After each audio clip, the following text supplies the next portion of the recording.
welcome back to Happy Apple Core Homestead. Today we are going to talk about the health benefits of bee balm. There's a few things you need to know. One is bee balm also goes by the name bergamot, and there are a couple of different varieties. This one here in front of us is a Monarda Didyma. It's also called Oswego Tea. There's another one called wild bergamot, which is Monarda fistulosa. That one has purple flowers. This one has red flowers.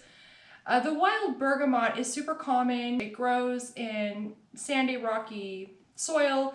This one here, the Monarda Didyma, has beautiful red flowers. It spreads by rhizomes, and it also requires a little bit more of a moist soil, and therefore was a little bit harder for me to grow. But I did get it this year, so I'm excited to share a little bit of information about it. Obviously, this one has not bloomed yet. This particular variety of bergamot blooms in late summer, early fall. It kind of depends. I grew these a little bit late, so technically if they were in the ground, they would probably be blooming already. Wild bergamot, however, will bloom more in the springtime. So they have a little bit of different blooming times as well, and if you grow both of them, your hummingbirds will be so happy. Typically, you would not want to grow these in pots. This is a temporary home. They love to grow tall, up to 5 feet tall. So plant them in a place where you're okay if they just kind of go wild, because in a way, they really are wildflowers. Everything that's aerial is edible or medicinal, right? So anything above the soil line, you can use for medicinal purposes. And we are going to jump right in and talk about what those medicinal purposes are. The first thing I'd like to discuss with you is how you can use this plant completely raw.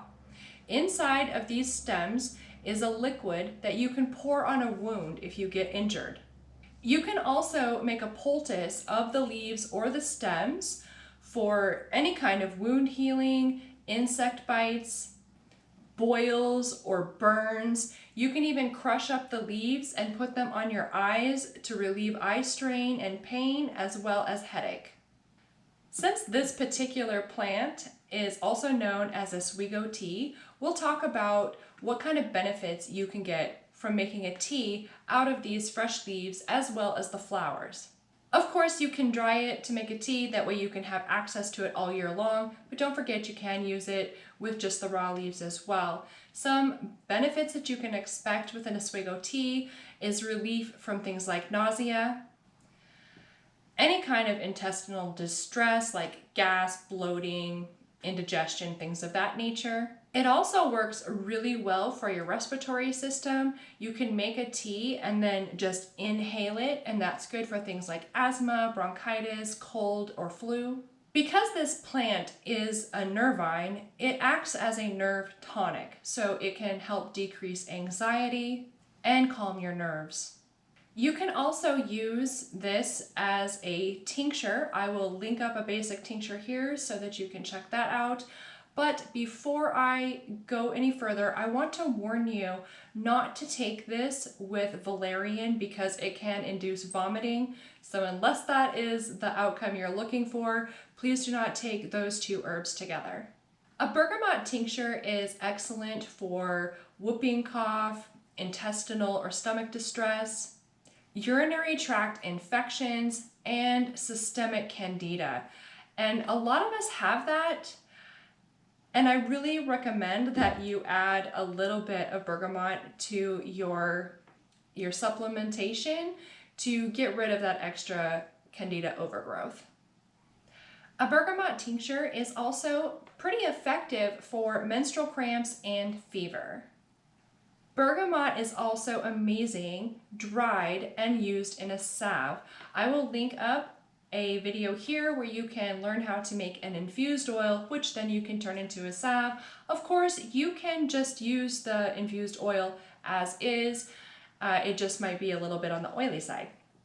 Bergamot salve is antimicrobial, antibacterial, and antifungal, so it is amazing for your skin. So we're talking anything from infections to wounds to bites and stings.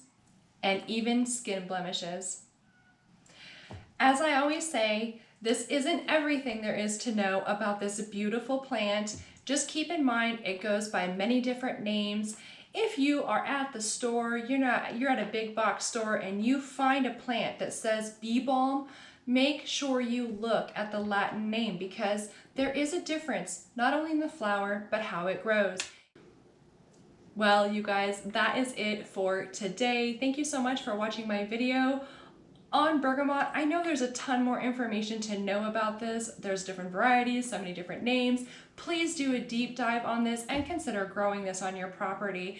It is so beautiful, it is so medicinal, and it really is worth it. Also, please consider becoming a member to my channel, or alternatively, if you go down to the description box, there's a link to my Etsy shop where I make these amazing and super effective herbal medications that you will be so happy if you have them in your life. I know because I use them myself. So check that out. Send me a comment. Let me know what you think. Let me know what you'd like me to do a video on next, and I will see you soon. Bye!